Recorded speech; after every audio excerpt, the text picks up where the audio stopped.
إمام القمام سقطت سقوطا مدويا. سقطت. الله الله الله. هذه الحيتان، هيدي الحيتان ستأكل لحمك في الآخرة. كيف بدك تقابل الزهراء عليها السلام؟ كيف ستقابل أهل البيت؟ الملكين الشاهدين ما حيجوا لعندك، لأنه أنت ما حيضيعوا وقتهم معك. أنت تسلخ جلد الشيعة وتفضح الشيعة. يا عيب الشوم عليك، قسما بالله عيب عليك، عيب عليك. تعال على أوروبا يا أحمد القمامي وشوف كيف بنربي أولادنا. تعال على أوروبا بنشوف كيف بنربي أولادنا على احترام الغير، احترام الغريب، احترام اللي مخالفنا بالدين وبالشريعة. نحترم المسيحي والملحد وكل الناس بنحترمهم. بنعلم أولادنا على الأخلاق، ما نشجعهم إنه يغلطوا بحق الشيعة. والله العظيم عيب عليك. صبرنا عليك كتير، قسما بالله صبرنا عليك كتير. طلعت معك على البث يا عديم، يا عديم الخوف من الله. أنت عديم الخوف من الله.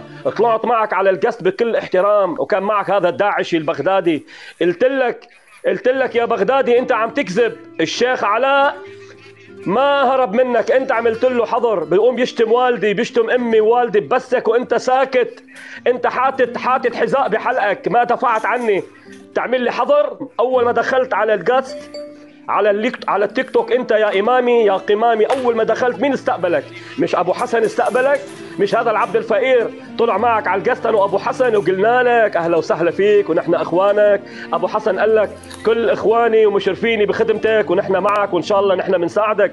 توصل معك الوطاوه والحقاره تشتم والدتها لابو حسن؟ والله ما حنسكت عليك، والله والله والله بكسر الهاء قسما بالله. عيب عليك والله، عيب عليك. شو خليت الوهابيه النواصب انت يا احمد الامامي؟ انت شو خليت للنواصب؟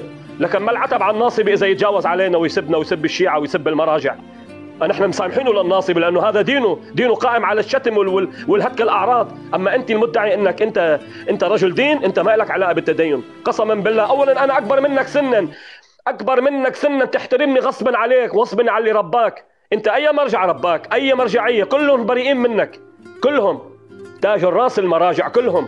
نفتخر بكل مرجع، كل إنسان يفتي بفتوى ترضي الله عز وجل والرسول والقرآن ولا تخالف القرآن نفتخر به. أما أنت أيها المدلس، أنت اللي عم تدور على الفلوس، بدك دعم، بدك أسود وطيارات، روح ربي أولادك على العفة، روح ربي أولادك على الاحترام الغير، روح ربي أولادك باخلاق حميده، اخلاق اهل البيت. عم تربي اولادك يتجوزوا على ابو حسن؟